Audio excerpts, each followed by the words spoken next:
বিপিএলে থাকবে না ফরচুন বরিশাল ফ্র্যাঞ্চাইজি, এরকম একটা নিউজ কিন্তু গত 2 দিন যাবৎ কিন্তু সোশ্যাল মিডিয়াতে আমরা দেখছি।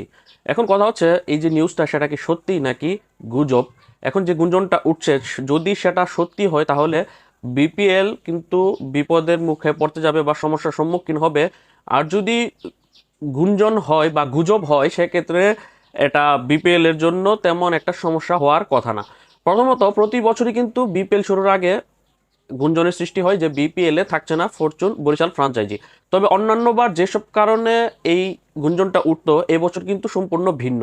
এর আগেবার পর্যন্ত প্রত্যেকবারই এটা উঠতো যে ফরচুন বরিশালের মালিক মিজানুর রহমান বিভিন্ন ইন্টারভিউতে নিজেই বলতো যে আমি বিপিএলে বিপিএলে থাকবো না যদি প্রফিট শেয়ারিং না করা হয়। অর্থাৎ আমরা সকলে জানি যে বিসিবি থেকে কিন্তু প্রফিট শেয়ার করা হয় না, অর্থাৎ বিপিএল এর যে আয় হয় সেই আয় থেকে বিসিবি কিন্তু ফ্রাঞ্চাইজি মালিকদের কিন্তু কোনো লভ্যাংশ দেয় না। যদিও গত বিপিএল টিকেটের একটা লভ্যাংশ বিসিবি তাদেরকে দিয়েছে, যার কারণে কিন্তু লাস্ট 2 আসর যাবত কিন্তু ফরচুন বরিশালের মালিক কিন্তু এ কথা বলে আসছে যে যদি লভ্যাংশ শেয়ার না করো সে থাকবে না।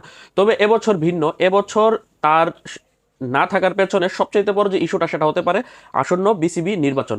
আমরা সকলেই জানি আগামী 6 অক্টোবর অনুষ্ঠিত হবে বিসিবির নির্বাচন, যেখানে বিসিবির 25 জন পরিচালক নির্বাচিত হবে, তার থেকে বিসিবি সভাপতি নির্বাচিত হবে। তারাই কিন্তু আমরা সকলেই জানি, আবার অনেকে জানি না যে বিসিবি নির্বাচনে কিন্তু অধিকার কিন্তু রয়েছে ঢাকার ক্লাবগুলো, যারা ঢাকার ক্লাব ক্রিকেটের অংশ হয়ে থাকে তারা কিন্তু এখানে ভোট দেওয়ার অধিকার রাখে। তারা কাউন্সিলরশিপ যারা পেয়েছে, যারা Dhaka first division, second division বা ঢাকা প্রিমিয়ার ডিভিশন ক্রিকেট লিগের ক্লাব কর্তা রয়েছে, সেখান থেকে কিন্তু কাউন্সিলর কিন্তু ভোট প্রদান করে। তবে রিসেন্টলি শোনা যাচ্ছে যে 15টি ক্লাবকে কিন্তু তাদের কাউন্সিলরশিপ বাতিল করা হয়েছে, তাদের অধিকার কেড়ে নেওয়া হয়েছে। তার মধ্যে অন্যতম একটা ক্লাব হচ্ছে গুলশান ক্রিকেট ক্লাব, যারা গত বছর বা সরি এবছর 2025-এর যে Dhaka premier division cricket league অর্থাৎ ঢাকা ডিপিএল 50 ওভারের টুর্নামেন্ট যারা ফলো করেছেন তারা জানেন যে গুলশান ক্রিকেট ক্লাব নামে কিন্তু একটা দল কিন্তু অংশগ্রহণ করেছিল, যেটার কাউন্সিলর কিন্তু হচ্ছে এই ফরচুন বরিশালের মালিক মিজানুর রহমান। এখন তার কাউন্সিলরশিপ তো বাতিল হয়েছে, তার ভোটাধিকার ও কেড়ে নেওয়া হয়েছে, যার কারণে সে বিসিবি নির্বাচনে ভোট দিতে পারবে না। এ কারণে অনেকে বলছে যে আসন্ন বিপিএল বর্জন করতে পারে ফরচুন বরিশাল মালিক। এটা একটা অংশ যে নির্বাচনে তাকে ভোটের অধিকার প্রয়োগ করতে না দেওয়ার কারণে সে বিপিএল এ থাকতে চাচ্ছে না। এছাড়াও আরও একটা কারণ সামনে এসেছে, সেটা হচ্ছে আমরা সকলেই জানি যে আসন্ন বিপিএল এর ডেট কিন্তু এখন পর্যন্ত চূড়ান্ত করতে পারেনি বিসিবি।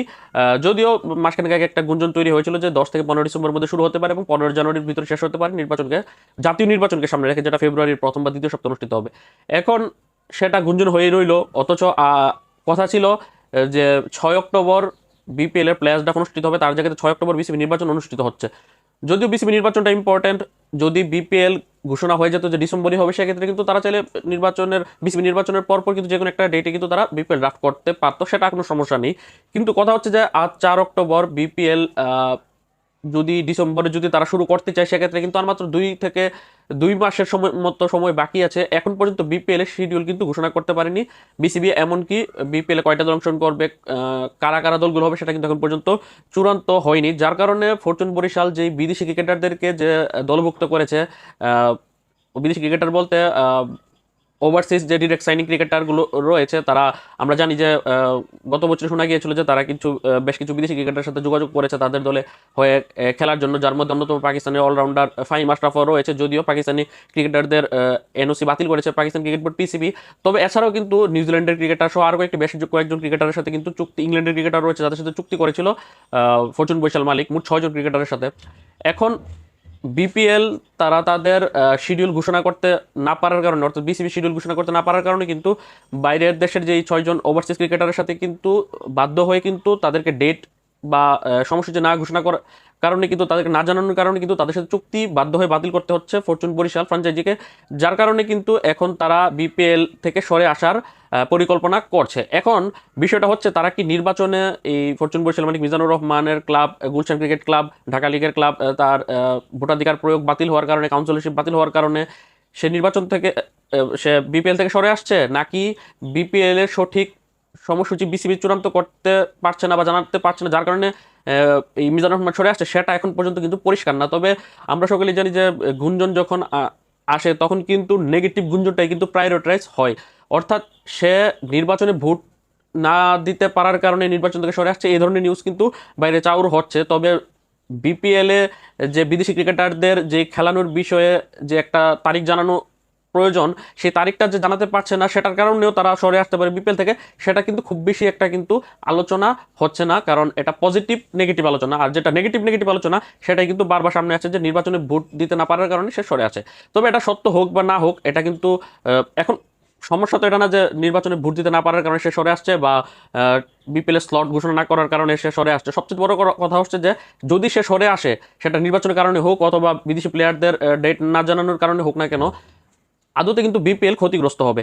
2022, 23, 24, 25 4টি টানা আসরে ফরচুন বরিশাল অংশগ্রহণ করেছে, যার মধ্যে 22 বিপিএল এ কুমিল্লার কাছে রানার আপ, 23 বিপিএল এ তারা 2023 বিপিএল এ সেমিফাইনালিস্ট, 24 এবং 25 বিপিএল টানা দুইবার চ্যাম্পিয়ন হয়েছে। চার আসরে 4টি আসর খেলে 3টিতে তারা ফাইনাল খেলেছে, 2টিতে চ্যাম্পিয়ন হয়েছে, একটি রানার আপ হয়েছে, এবং চতুর্থ যে আসরটি সেটির মধ্যে তারা সেমিফাইনালিস্ট হয়েছে, অর্থাৎ প্রথম রাউন্ড থেকে কখনো তারা বাদ যায়নি। বিপিএল পুরনো ফ্রাঞ্চাইজির কথা বললে এখন বর্তমানে শুধুমাত্র একমাত্র রংপুর রাইডার্সের কথাই আসে, যে যারা 2013 থেকে অংশগ্রহণ করছে। তারপর কুমিল্লা ভিক্টোরিয়ান্সের নাম আসতো, কিন্তু তারা বিপিএল এ অংশগ্রহণ করতে পারছে না। অন্যদিকে ফরচুন বরিশাল মাত্র 4টি আসর অংশগ্রহণ করি, মাঝে মধ্যে মনে হয় যে তারা হয়তো বা 8-10 বছর যাবত অংশগ্রহণ করছে, কারণ তারা এত বড় একটা ব্র্যান্ড ইমেজ তৈরি করেছে ফরচুন বরিশাল টিমের পারফরমেন্স দিয়ে বা তাদের টিম ম্যানেজমেন্টকে দিয়ে। ওই জায়গা থেকে যদি ফরচুন বরিশাল বিপিএল থেকে সরে আসে, সেটা কিন্তু বিপিএল এর জন্য কিন্তু একটা কালো দাগ হয়ে যাবে। আইএমজির কথা আপনি বলতে পারেন যে আইএমজি বড় বড় ফ্র্যাঞ্চাইজিকে হয়তো বা আনতেও পারে, কর্পোরেট কোম্পানিকে, কর্পোরেট হাউসকে আনতেও পারে, কিন্তু যদি কোর ফ্যান বেস দর্শকদের কিন্তু যে কানেকশনটা, সেটা কিন্তু ফরচুন বরিশাল, রংপুর রাইডার্স এইসব দলের সাথে কিন্তু কানেকশনটা বেশি। এখন যদি বরিশালের নামে যদি বিদেশি কোনো বড় কোম্পানিও আসে, তারা হয়তো বা ভালো বিপিএল আয়োজন করতে পারবে, তবে যে কানেকশনটা ফরচুন বরিশালের সাথে পাবলিকের কানেক্ট হতো শুধুমাত্র বরিশাল বিভাগের দর্শক না, বাইরের দর্শকরাও কিন্তু ফরচুন বরিশালকে সমর্থন করে গেছে, সেই কানেকশনটা কিন্তু হারিয়ে ফেলবে যদি ফরচুন বরিশাল শেষ পর্যন্ত অংশগ্রহণ না করে।